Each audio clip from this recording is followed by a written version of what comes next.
নির্বাচনের নির্ঘণ্ট সূচি। শনিবার বেলা ৩টের সময় আসন্ন লোকসভা নির্বাচনের দিনক্ষণ ঘোষণা করবে নির্বাচন কমিশন।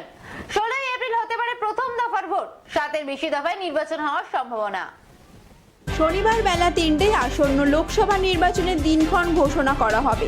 বিশেষ সূত্রে খবর, ১৬ই এপ্রিল হতে পারে প্রথম দফার ভোট।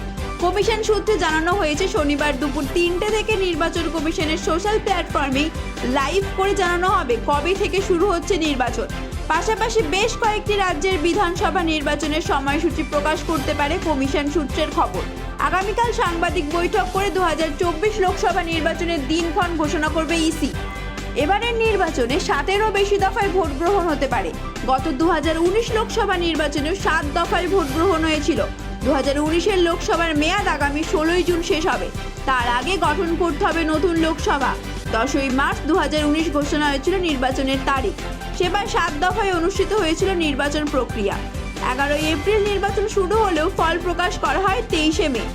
বিশেষ সূত্রে খবর, এবার রাজ্যে ৭ দফারও বেশি দফায় ভোট হতে পারে। লোকসভা নির্বাচনের জন্য রাজ্যে মোতায়েন করা হবে ৯২০ কোম্পানি কেন্দ্রীয় বাহিনী। নির্ঘণ্ট ঘোষণা হলেই দেশ জুড়ে কার্যকর হবে নির্বাচনী আচরণবিধি। সম্প্রতি একটি বিজ্ঞপ্তি জারি করে কড়া নির্দেশিকা দিয়ে দিয়েছে জাতীয় নির্বাচন কমিশন। বিবৃতিতে জানানো হয়েছে, প্রচারের সময় রাজনৈতিক দলগুলিকে শালীনতা বজায় রেখে প্রচার করতে হবে। নিজেদের মন্তব্যের উপর নিয়ন্ত্রণ রাখতে হবে।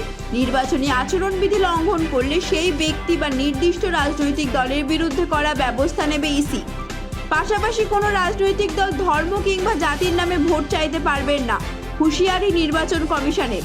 ভোট প্রচার করতে গিয়ে রাজনৈতিক দলগুলির প্রতিনিধিদের মাথায় রাখতে হবে, তারা কোনো রকমভাবে ব্যক্তি আক্রমণ বা মহিলাদের অসম্মান করতে পারবেন না। এই নির্দেশ না মানলে কড়া পদক্ষেপ নেবে জাতীয় নির্বাচন কমিশন। পাশাপাশি নির্দেশিকা বিজ্ঞপ্তিতে কড়াকড়িভাবে জানিয়ে দেওয়া হয়, কোনো ধর্মীয় স্থান বা সোশ্যাল মিডিয়ায় ভোট প্রচার করা যাবে না।